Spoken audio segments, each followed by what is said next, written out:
Hello, welcome to the Freedom Fridays project with me, your host, Pete Clark, the Whispers Guy.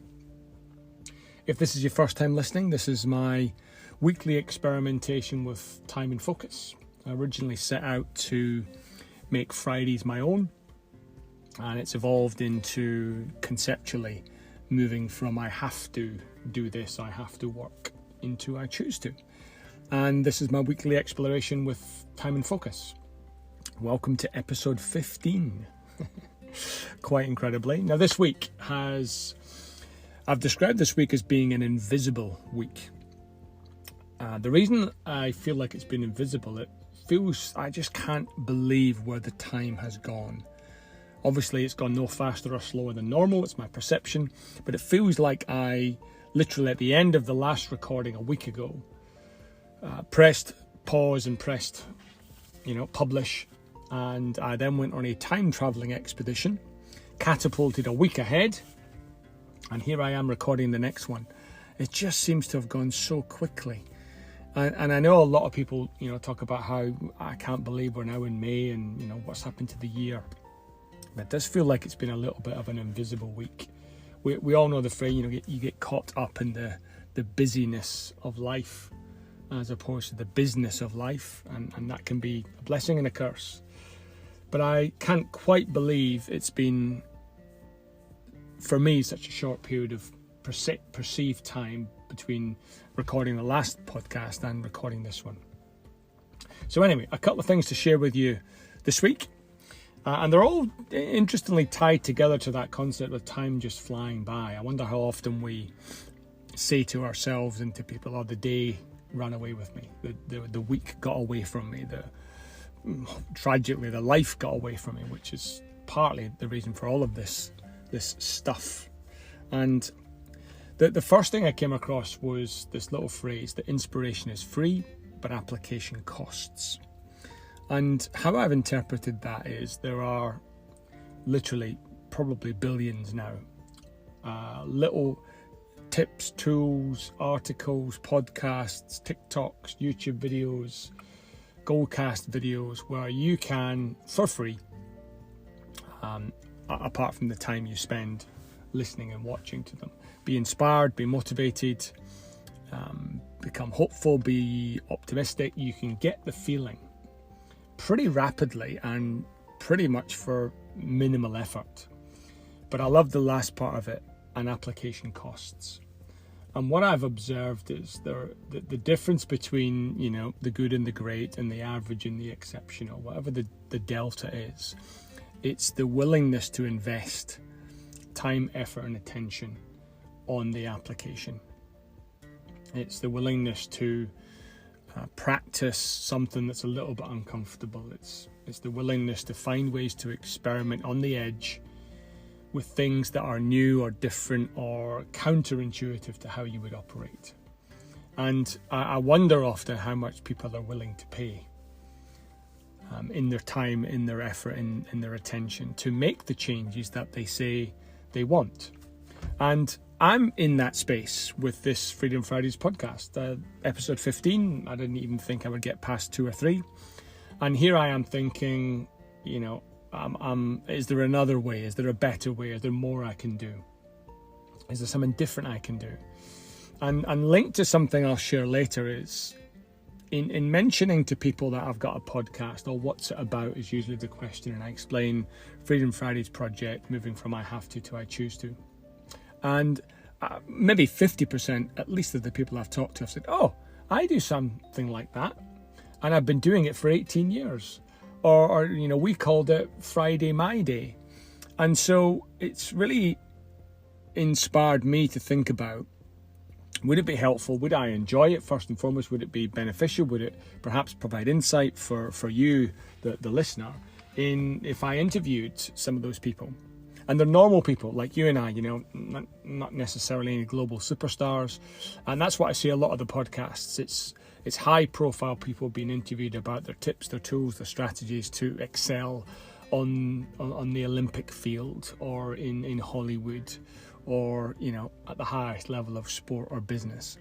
And whilst that's great and I really enjoy some of those, sometimes it feels a little bit too far. It feels like, that's not me. I'll never achieve that. Despite some of the, the commentary being pretty simple and easy to apply. I wondered if the opposite could be true.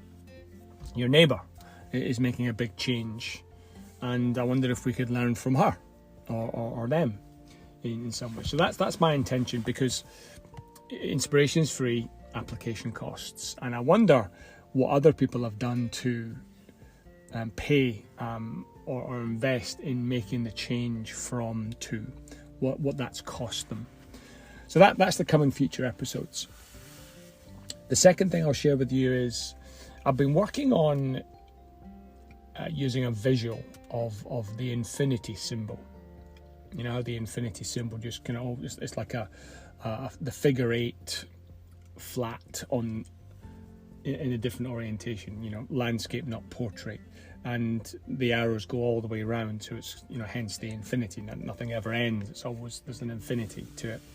And I've been thinking about that as a visual for a couple of things, one of which is some of the competing but potentially interdependent qualities and things that we face. The one I've been working on, and it's particularly relevant to me right now doing all this stuff, is this interdependence between inner fulfillment and external achievement. So the inner fulfillment being meaning, purpose, contribution, and external achievement being simply, running a small business, paying the mortgage, achieving tasks. And whilst it might seem counterintuitive, sometimes they can be at odds. And I know so many people that have invested so much time, effort, and attention in the external achievement, whether it be a revenue number, whether it be a fitness goal, whether it be the accumulation of toys and wealth. Whatever that means, it's the external representation of achievement at the cost of their inner fulfillment. So they achieve it and it leaves them feeling a little bit empty.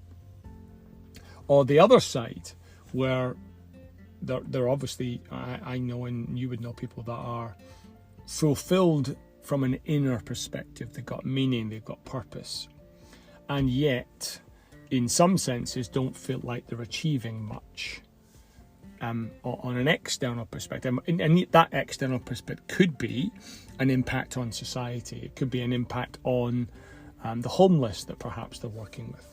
And so I've observed this dilemma of, we work too much on the external and we'll lose the internal. The opposite being true, if we work too much on the internal, we lose the external.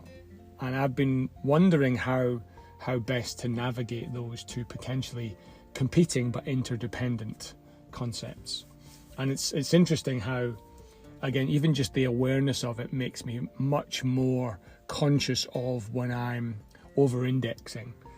I could spend all day meditating and, getting close to my inner core and working out my purpose and why am I here.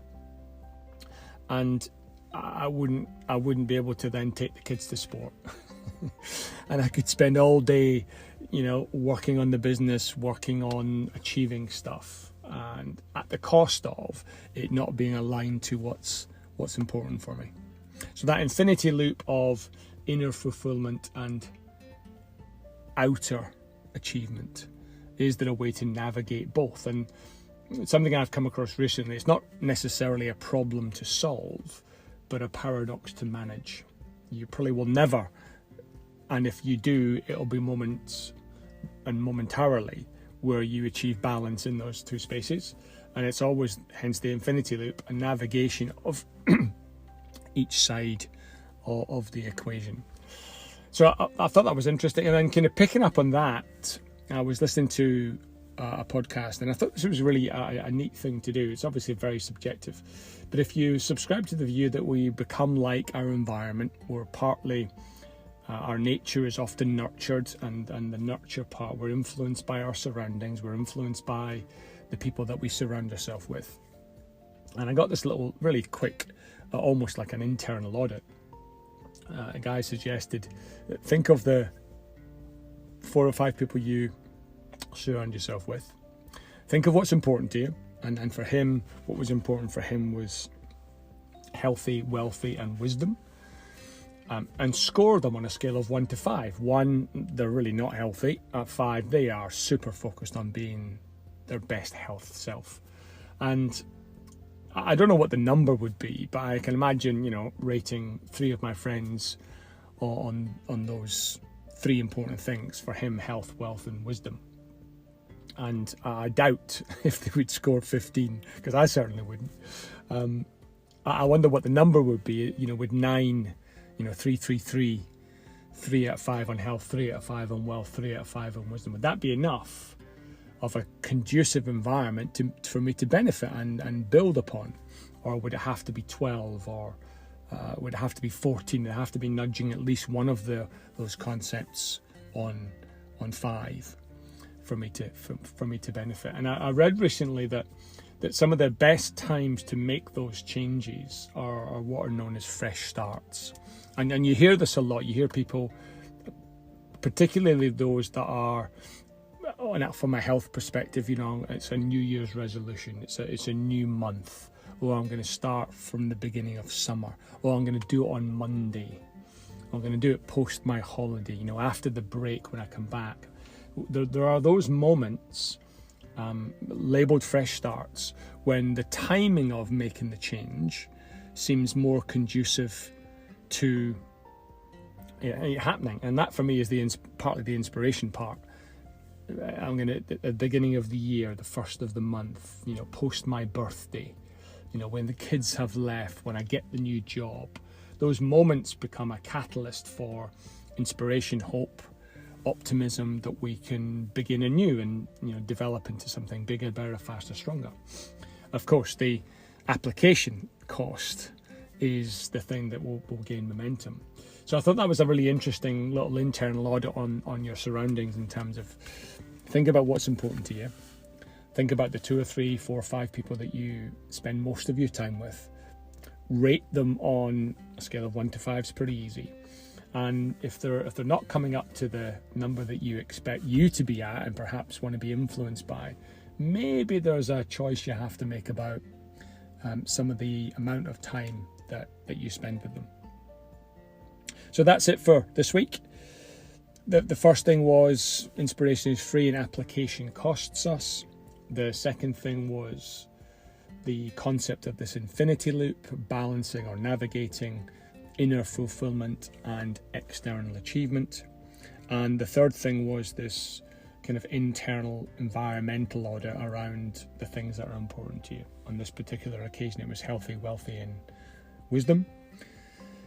And to come, I'm going to commit to speaking to some of those ordinary people like you and I who are doing extraordinary things, and see if they can provide some insight about what it's taken for them to move from I have to I choose to. See you next week.